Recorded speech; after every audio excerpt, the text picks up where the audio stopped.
And we are back. Hello, everyone. I'm John O'Loughlin, and welcome to my channel. It's called McDuff_2020. And after about half an hour of technical glitches from YouTube, we're back live. So we're about to welcome Bill Taylor back to the show. And it's going to have to be a short edition tonight because I know we have to wrap it up around 9 o'clock. So I'll look forward to you all joining the new stream here. Don't know how to get the word out other than to just say hello. And let me check over on my screen and make sure we are live.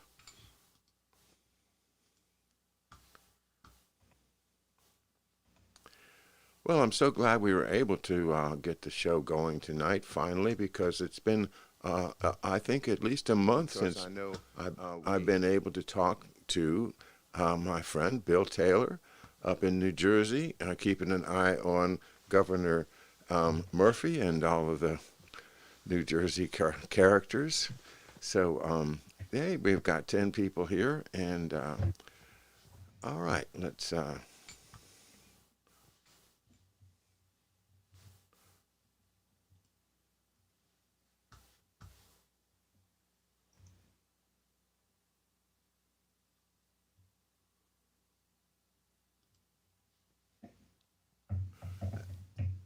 Okay, and here's Bill Taylor. Good evening, Bill. How are you doing, man? I'm doing good, All right. relatively. Well, that was kind of stressful there. I was starting to take it personally. How about you? Yeah, no, I was too. I thought maybe we collapsed the internet there for a couple of minutes. Although there's somebody posted on the TW Twitter feed, it was down worldwide. Uh, even in Japan, it was down. You see, So we carry we carry a lot of weight around the world, Bill. of course. Well, anyway, I'm glad it's back up there. It just makes you nervous when major vehicles of communication just suddenly go down with no explanation. But, geez, anyway, thank goodness we're back. Yeah. Well, as I was telling you earlier before we got back up on YouTube, I bought a ham radio, $100 on I don't know if you can see it, just like this, $100 on Amazon, and this is more of the premium version. Nice. I don't have a license. I could listen in. I can't transmit though. So that could be very useful if phone lines go down and everything. We still have our landline, and we're paying $100 a month for it, and I keep feeling like, geez, are we just being dumb, or am I old fashioned here, or maybe it'll be useful if something happens. So I keep paying the $100 every month.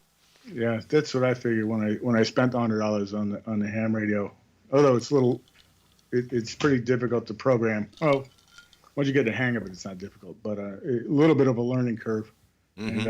like I said, I don't have a license, so I can't broadcast. Although I'm sure in an emergency, it would be fine. Um, but yeah, it might be useful.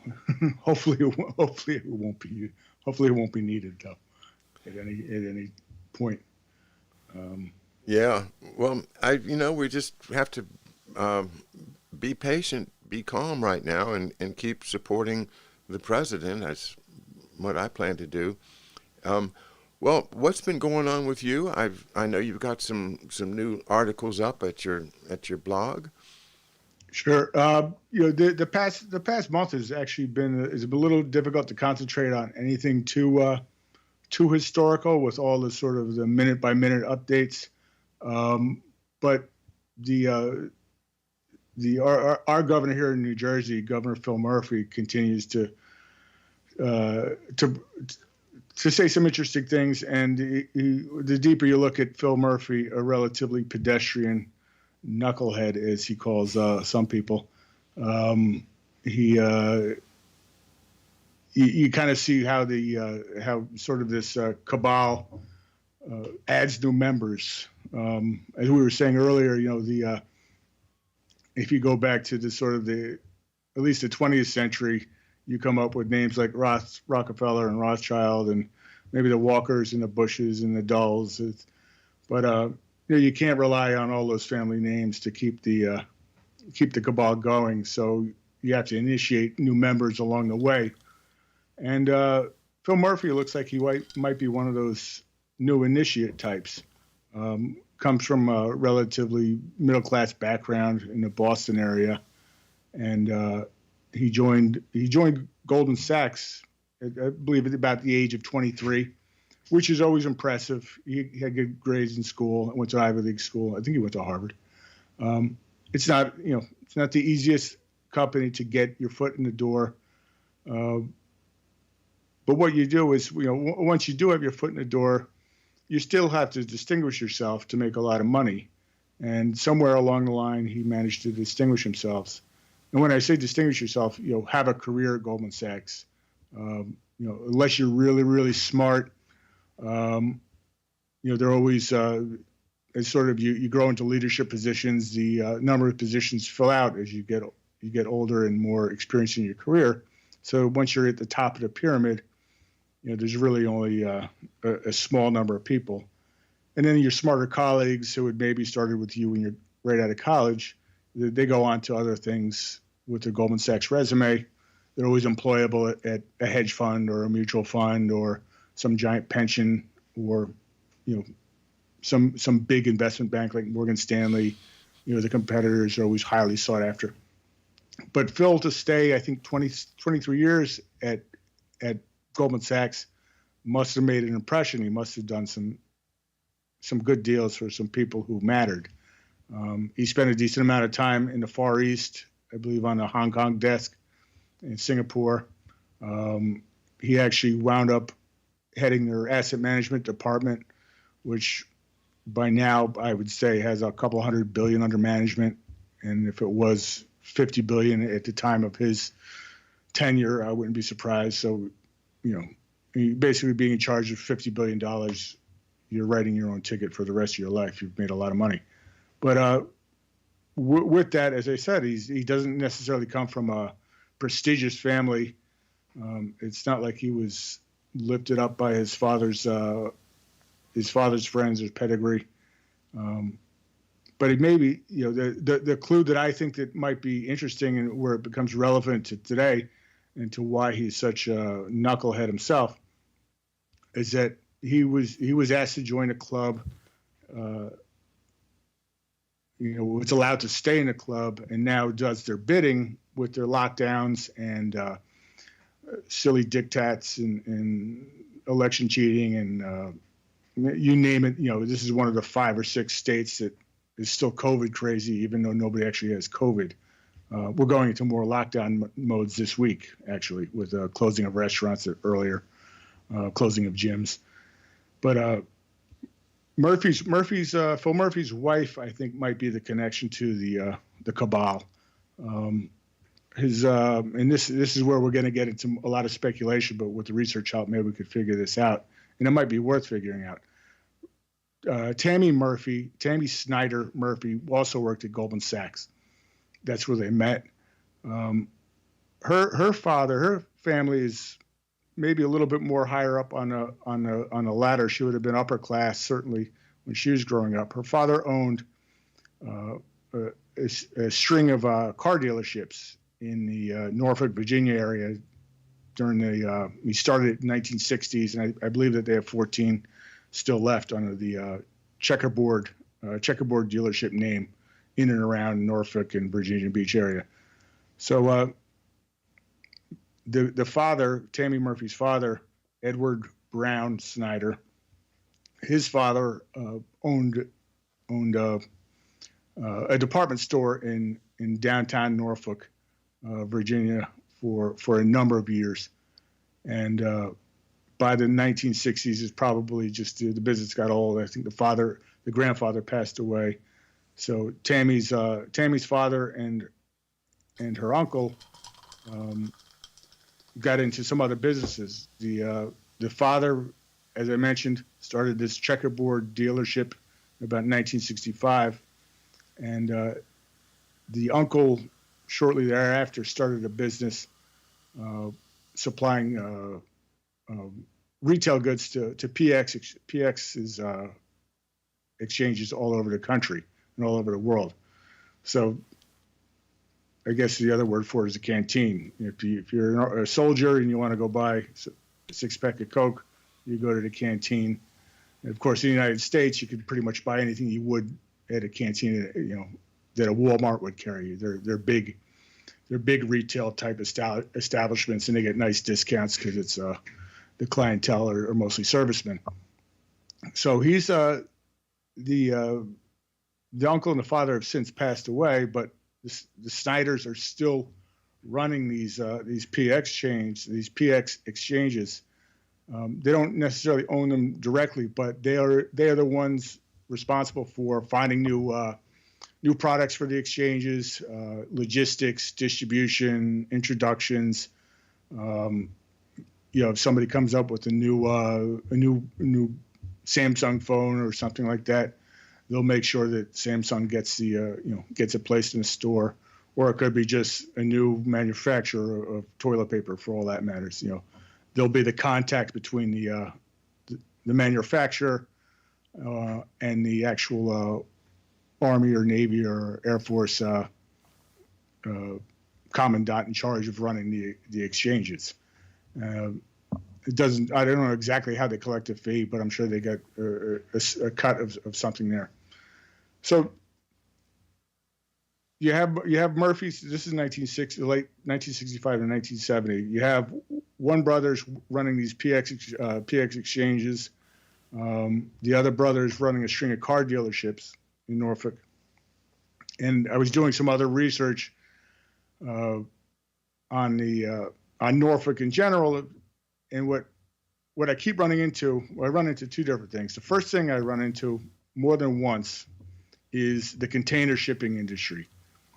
The container shipping industry really started to get going 1962, 1963, and then by 1965, the containers had been invented in the 40s, but they didn't go into widespread use until the early 60s. By 1965, the U.S. Navy was sending, or U.S. troops were having delivered 1,200 shipping containers to Vietnam every month. So there's a lot of shipping containers going to Vietnam. That may or may not be about the time that a lot of stuff started to come back from Vietnam, also in the shipping containers going through the port of Norfolk. I would not be surprised if Vietnam's and Thailand's and Laos's main cash crop was in some of those containers. You don't want empty containers going all the way back to the West Coast or even through the Panama Canal back up to Norfolk, the biggest container handling operation in the world, I believe. So you have a nice coincidence there of shipping containers coming back with heroin, because it was definitely coming back. You have a car dealership, which is an awesome way to launder money, and you have a PX exchange network, which is a great way to make sure that the rest of the country gets hooked on heroin if you want. This is all still suspect, but it's sort of the same players coming back and forth over and over again. The one other entity that I keep running into of all the types of entities, and I mentioned this in the tweet tonight, is the National Association of Automobile Dealers. I've run into them with a couple different Gibson Islanders. In particular, one in particular, which I didn't really dive into too much, was Victor O'Shinnerer, who was a Gibson Island resident, passed away maybe 20 years ago. But Victor Schinnerer was also the founder of the modern Marsh & McLellan, the world's largest insurance broker. Schinnerer had some sort of association with the National Association of Auto Dealers. They would basically sell bulk insurance to the auto dealers, and Schinnerer was a key player in that. Of course, Marsh & McLellan lost all their employees on 9/11, except for the guys who got the call to stay home that day. That's always an interesting coincidence. There's another person who we've all heard of, or George has even mentioned a number of times, is John Raskob. John Raskob actually started the National Association of Automobile Dealers. Oh, wow. And was the invented, basically, he was the founder of GMAC, General Motors Auto Acceptance Corp. The retail level lending for new cars. John Raskob is certainly one of the more interesting deep state players. He really did know everybody at the time. Some of his more well-known accomplishments: he built the Empire State Building in 1929. He owned the Russian Retreat that Obama closed up in December of 2016. That was his estate, only 15 miles across Chesapeake Bay from Gibson Island. He shows up in a lot of different places as a player behind almost the public face of the DuPont family, who actually owned DuPont, but Raskob was doing the actual day-to-day management and strategic planning of DuPont. It's almost like the way the story almost reads is that the father, one of the DuPonts who was running DuPont up to about World War I, did not necessarily trust his sons to operate DuPont efficiently. They might have been a little bit, preferred the women in the fast cars a little bit too much. So they got, Raskob seems to have gotten the tap to actually conduct business and strategy, and the Playboy sons could maybe, get their check and then walk out the back door for a while. But Raskob is a classic deep state character.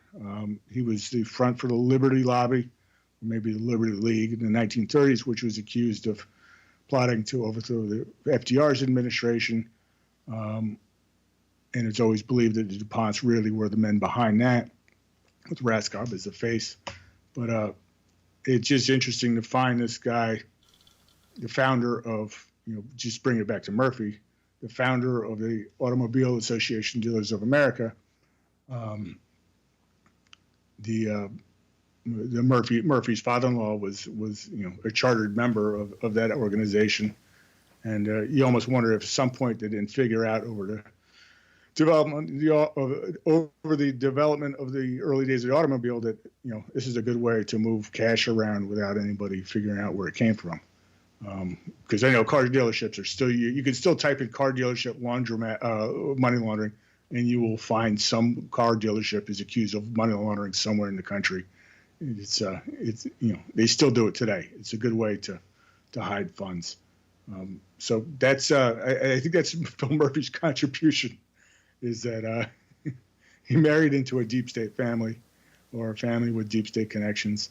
And he got to be governor, and now he has to do whatever they tell him to do, including shutting down all the restaurants in New Jersey and driving everybody crazy. You almost think that the gig must be up soon, or else they wouldn't be doubling down on their stupidity. This has got to be almost a last gasp. I even told my kids, I said, that's because Murphy must know that, because we all pay attention to Murphy, whatever he says. We don't want to, but we have to, because we want to find out if we have school tomorrow, or somebody has to be picked up early, or this is closed because of some stupid rule. So you're always listening to Murphy, because he's always coming up with arbitrary rules, but you still have to do it to get through your day. And I said if he's doing this again, he must know something about the election that's making him nervous, because if he thought Biden was going to win, he'd start opening things up again, not closing them down, for that matter. Same thing is happening in New York as well. Well, there's so much there I want to explore a little deeper, but before I do, I want to just give you my own experience in discussing COVID among friends.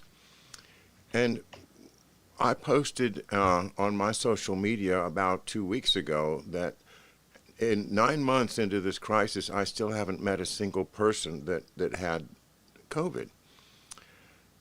And I had probably at least a dozen people to post, right away saying, I know somebody that has, had the lung version, the part where you end up in the hospital and it's bad. And since then, I've come to realize that what George Webb was predicting would happen, around October 19th, 20th, 21st, would be when that operation could come in to the quote, the second wave. But really, we've been talking about different levels of illness and calling them the same disease, and we're not getting much help from anybody to distinguish, this is this strain or this is that strain. But in my own opinion, I think while I'm glad that you don't find that you've got any more cases, I think that there's a lot of reports of more cases all around. Certainly here in Maryland there are. Our governor just raised the level of restrictions on the restaurants. I think we're back down to 50% or something like that. But it wasn't drastic, but it is a step backwards in terms of more restrictions. And I think that's what this is a harbinger of what Biden will do. Which that's what I'm really the most disturbed about. Is a Biden victory to me gives them an unlimited lockdown. There's no way that we could fight it. He's going to put wasn't he going to put Mitt Romney in charge of HHS or something like that? Something, right. And, this is no joke. They can do exactly they can play out the World Economic Forum plan that everybody can still go and see at their website. It's a multi-layered plan for everything being, a response to COVID. It's that's the thing that I'm concerned about, is that if Biden does get seated, that this operation to keep everybody afraid. And right. what we've heard people discuss the possibility of dispersing it through spray or aerosol, and is that what's going on when they have a spike in a certain place in the country? I think we need some serious research into coordinating the zip codes of where the spikes are with what type of who lives there, and where is it close to one of these crazy military facilities? That type of detailed analysis isn't going to be done any more than the initial search for tracing the actual origin was ever really done, as far as I know.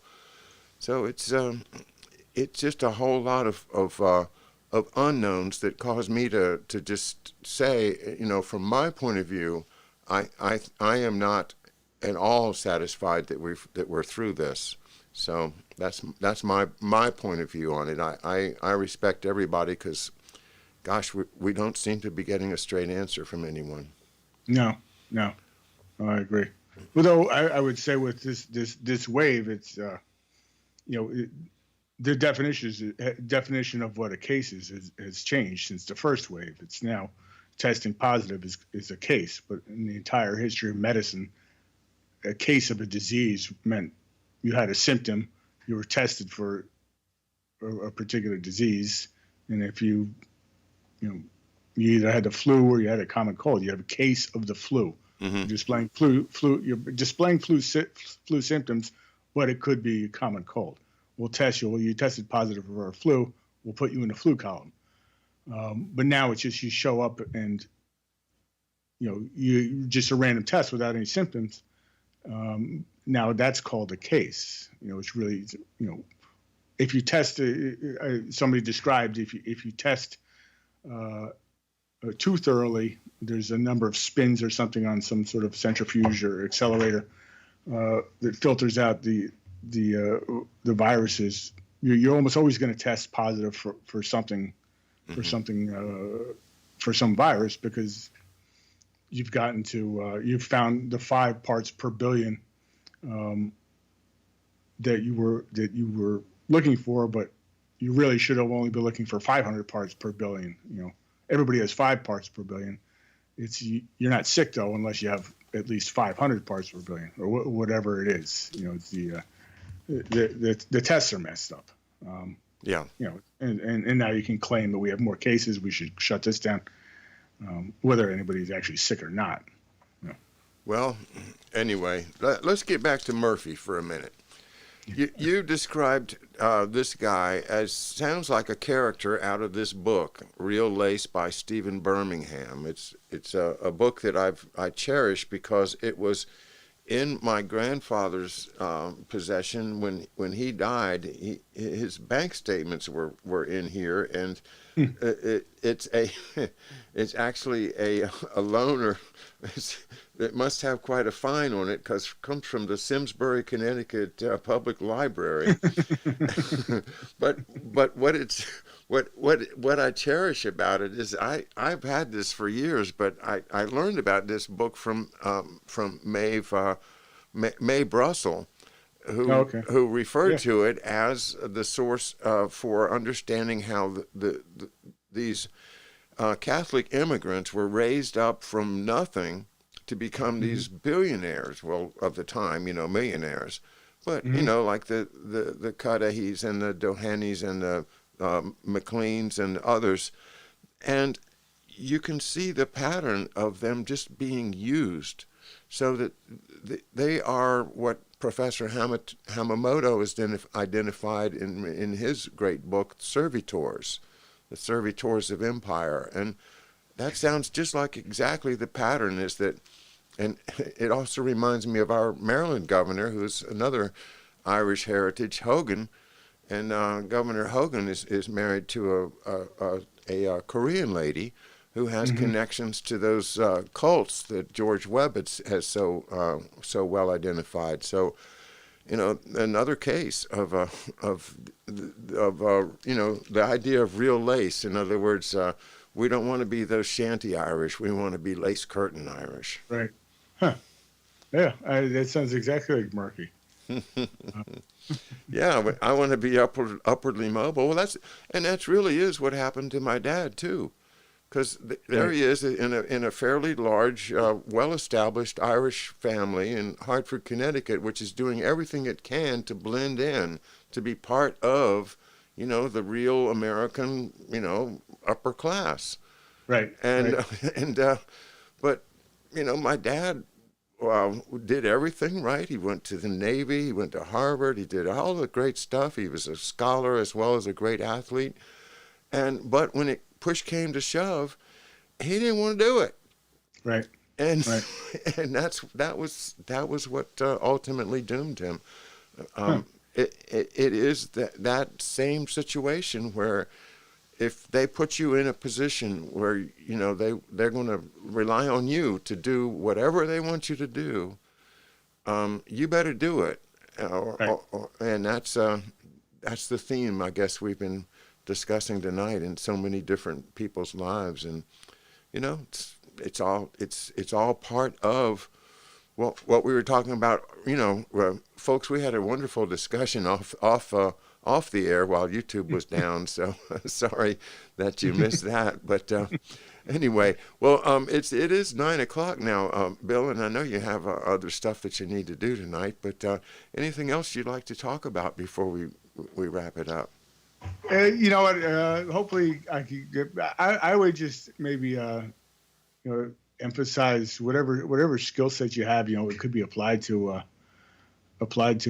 sort of finding out who these people are. And I think it's just necessary to just sort of expose everybody. I think we mentioned Christie before, Chris Christie, in that the ancestry becomes not just a quaint anecdotal piece of evidence becomes like, who do these people know? Who do they associate with? And even though you don't really think of Christie as, I never did, at least when he was governor of New Jersey, as being one of those names that you got to watch out for because they're well connected. But there's a Christie, a number of Christies in the Wray family tree. FBI guy, what's his first name? Christopher Wray family tree, and they're best friends. So Chris Christie recommended Christopher Wray to head the FBI to Trump. But apparently they go way back, and they have these familial connections, and the loyalty is probably more to has always been to the family, or some string puller than the actual president or whoever you're working for. That's just another example. He's another pedestrian type guy from Jersey. He comes across as sort of a loudmouth Jersey guy. Maybe he's Irish. If they're not Irish, then they're Italian, and they're but really the somewhere along the way they get picked, and they're no longer working for the United States or the state of New Jersey. They're working for somebody with very, very deep pockets and probably a videotape of something going on. You're beholden to the cabal. So the ancestry work, I think, is interesting. I'm not the best at it. Other people are very good at it, but it's always helpful to, anytime you see somebody with acting suspiciously, find out who their great grandfather was and how they made their fortune, and if they made their fortune through a Rockefeller or a Rothschild, or one of their subsidiaries, and they're probably up to no good. That's just my final thought. Yeah, it reminds me of an old country song that it's called "My Name Is Morgan, but it ain't J.P." All right, well, Bill Taylor, it's such a pleasure. We'll get you back soon this time because I think we really got cut short. So yeah, I look forward to it, and good luck with your governor up there. Gosh, I sure do hope that everything opens up and all of these troubles, will pass. Very good, excellent. Thank you. Thanks, Bill. Thanks, everybody. We'll see you tomorrow. All right.